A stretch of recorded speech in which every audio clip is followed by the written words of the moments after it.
Et ben, le traité TAFTA intéresse pas mal de monde. Hein.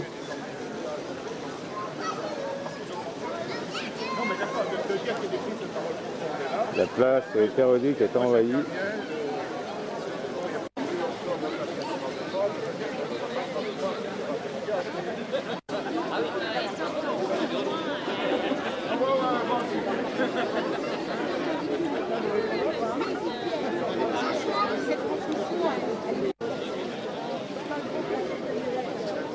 Ben voilà, tout est dit là.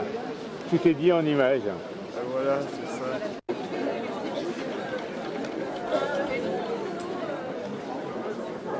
L'accord APE, qui en fait est un accord avec les États africains, qui est quasiment terminé et qui s'est déroulé, enfin dans les négociations se sont déroulées dans des conditions vraiment très pressantes pour les États en question.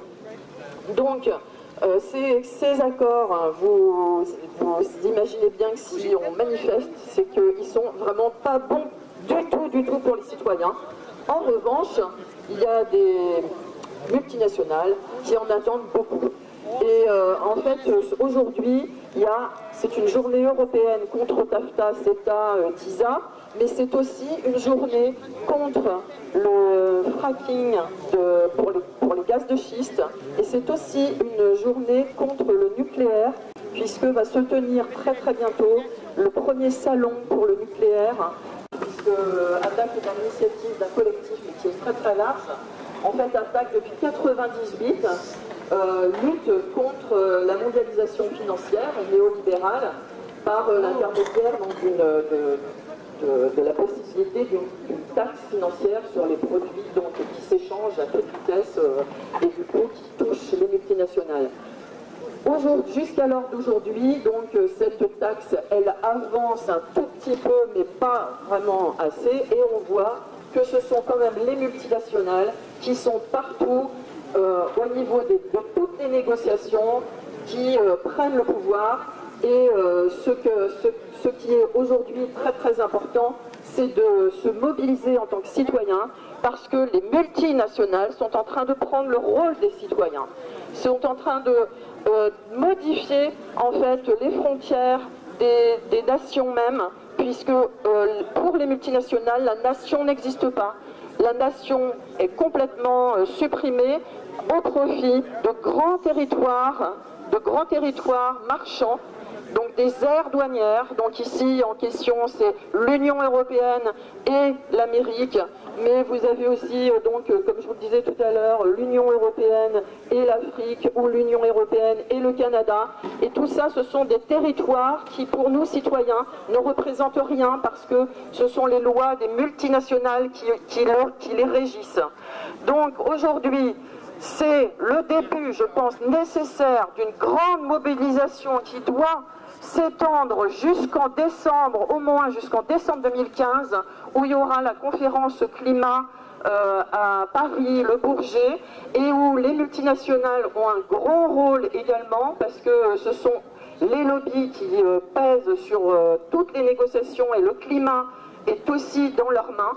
Donc aujourd'hui doit être le début d'une très grande reprise de conscience citoyenne, et le début d'une lutte qui, on espère, pour tous les mouvements sociaux, s'achèvera ou se poursuivra, mais en tout cas à Paris sera très importante. Il faut absolument qu'on soit très nombreux et très forts à Paris en 2015. TAFTA, TISA, on n'en veut pas. CETA, TAFTA, TISA, on n'en veut pas. Non, mais ce que nous voulions faire, c'est de montrer que le TAFTA ou le TIPP ou tout ce que vous voulez, CETA, etc., s'attaque directement à nos vies. Et ça, c'est quand même un élément extrêmement important à avoir en tête. Donc je voudrais commencer quand même, parce que le scandale, c'est la négociation secrète, par une phrase qui est assez ancienne, qui est du début de l'ancien siècle, c'est-à-dire du XXe, où un grand révolutionnaire disait « La diplomatie secrète est un outil décisif pour la minorité possédante qui se sent obligée de tromper la majorité afin de la soumettre à ses intérêts. Pour nous, la santé n'est pas une marchandise et la protection sociale n'est pas à vendre.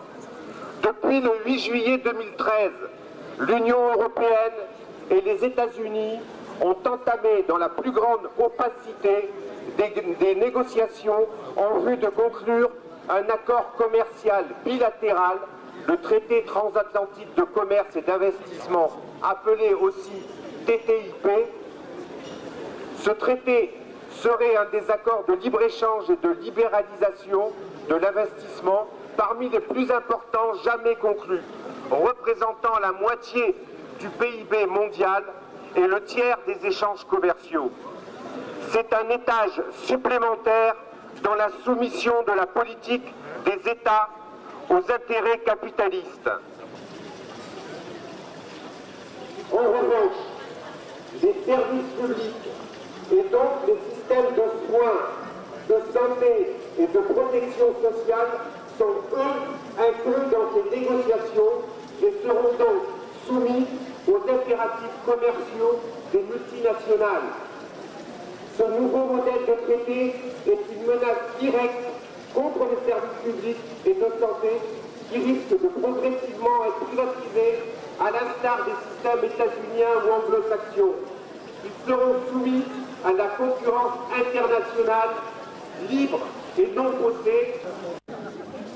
Et cerise sur le gâteau, selon ce traité, les multinationales pourront poursuivre les États devant des tribunaux d'arbitrage privés hors de tout contrôle démocratique pour faire valoir leurs intérêts et donc des grands lobbies de la santé privée et du médicament, soyez-en sûrs, ne s'en priveront pas.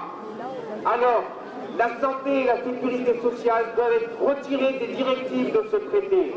Plus, nous exigeons l'arrêt immédiat des négociations, parce que notre santé n'est pas une marchandise, parce que nos vies valent plus que leur profit. Ouais.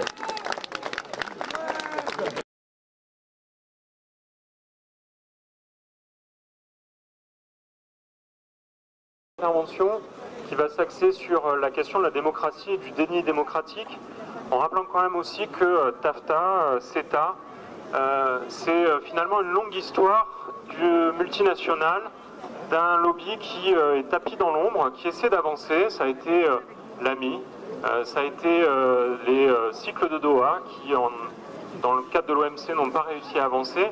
Et donc on le voit, dès qu'on met en lumière ces négociations, hop, comme le vampire, elles disparaissent. Et donc cette question du déni démocratique, on la voit bien apparaître sur un mandat de négociation secret et sans consultation des peuples. Et de ce point de vue-là, il est extrêmement important d'informer son voisin, d'informer ses collègues, d'informer les gens et d'alerter un certain nombre de députés, de parlementaires, d'élus locaux pour qu'ils prennent la mesure de ce qu'ils sont en train de faire, c'est-à-dire tout simplement vendre la souveraineté nationale, vendre la souveraineté du peuple, des citoyens, à des groupements privés à but lucratif. Donc ça, c'est le premier point sur la question du déni démocratique, et ce point d'information, il est extrêmement important. Le deuxième, il tient à cette modalité assez singulière sur laquelle des États souverains, qui sont censés représenter leur peuple, vont accepter de remettre à d'autres le choix de se faire juger, de faire juger le choix des citoyens. Parce que derrière ce tribunal arbitral, c'est bien la question des choix de société qui sont opérés par les citoyens qui sont mis en jeu. Ne pas pouvoir définir soi-même son mode de vie, c'est son niveau de protection sociale, l'acceptation de ce qu'on a dans nos assiettes, l'acceptation de règles communes de protection sociale. Voilà ce qui est menacé au travers de TAFTA. Pas condamné, devra payer des milliards à une multinationale. Là aussi, il faut être extrêmement fort, être dans l'information, se battre pour une fois de plus, faire que ces multinationales qui essaient d'occuper l'espace démocratique en lieu et place des citoyens soient mises à leur place. Elles ne sont que des outils. Et les règles qui définissent la façon dont les multinationales et les entreprises doivent travailler relèvent des citoyens et de la souveraineté nationale. C'est un gouvernement du peuple, pour le peuple et par le peuple. Il est peut-être temps de le proclamer à nouveau avec une grande fierté et de le déclamer haut et fort. Merci.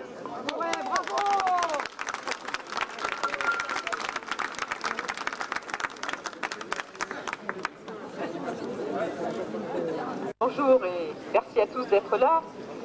Je vais intervenir au titre du PCF pour mettre en évidence justement les conséquences concrètes que peut avoir l'adoption du TAFTA sur nos vies. Le chapitre clé est celui consacré à la protection de l'investissement et des investisseurs. Les deux autres noms du TAFTA, d'ailleurs, TTIP et PTCI, le I, ça représente l'investissement.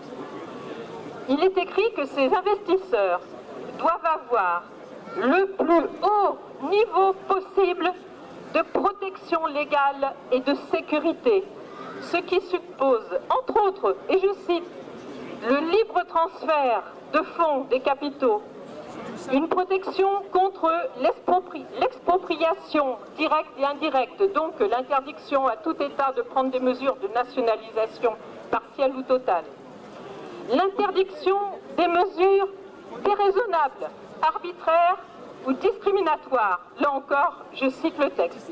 Bien entendu, ce sont eux qui définissent le caractère déraisonnable, arbitraire, discriminatoire. Ce ne sont pas les citoyens. Je vais vous donner des exemples de ce qui se fait déjà. Des exemples de poursuites engagées par des investisseurs contre des États, notamment dans le cadre d'accords de libre-échange existants. Philippe Morris, le géant du tabac, fait un procès à l'Uruguay et à l'Australie parce qu'ils ont eu l'aplomb de mettre sur les paquets de cigarettes des avertissements sanitaires. Veolia poursuit l'Égypte pour un autre scandale. L'Égypte a décidé de relever le salaire minimum. Une multinationale suédoise réclame des dédommagements à l'Allemagne suite à sa décision d'abandonner progressivement le nucléaire. L'Américaine se retourne contre le Mexique pour faire réouvrir une décharge de produits toxiques qui a contaminé l'eau. La société Petroleum fait condamner l'Équateur pour avoir résilié un ancien contrat qui le liait à ce groupe pétrolier. Une société américaine, Henri en parlera, poursuit le Canada à propos d'obstacles à l'extraction du gaz de schiste.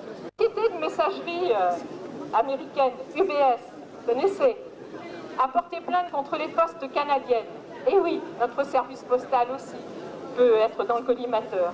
Je pourrais continuer longtemps cette énumération. Rien qu'en 2012, les Nations Unies ont répertorié 518 différents investisseurs-États, dont la conclusion a été le plus souvent défavorable aux décisions démocratiques des États et leur a coûté des millions de dollars.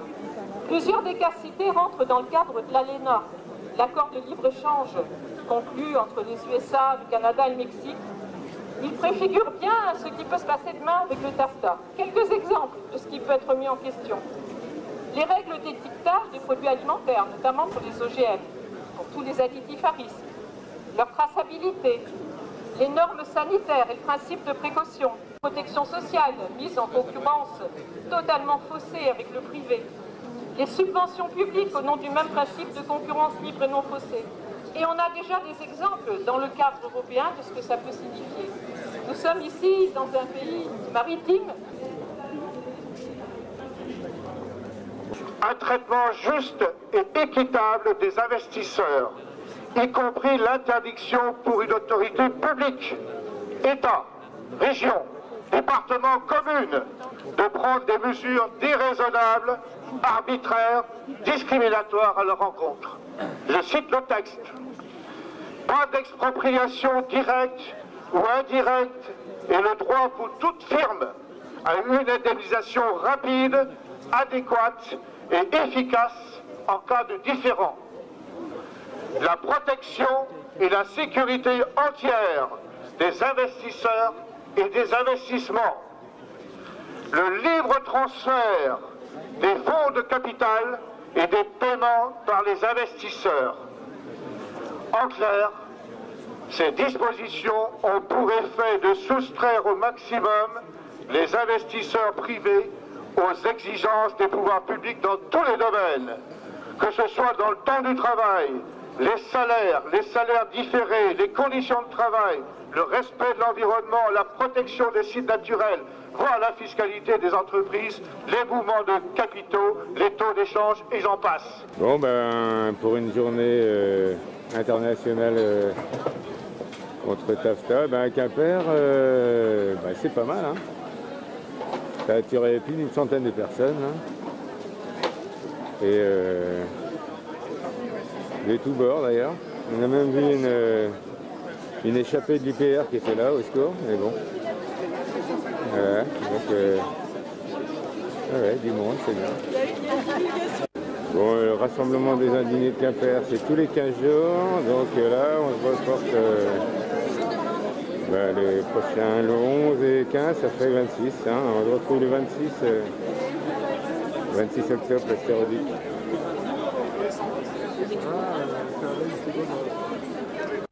Bon bah TAFTA, je crois que c'est mal parti pour toi. Les citoyens sont dans la rue, c'est fini pour toi mon coco là. C'était super intéressant le mec. Il n'y a pas de télégramme avant. C'était hier. C'était hier. Ouais, si tu veux, ouais.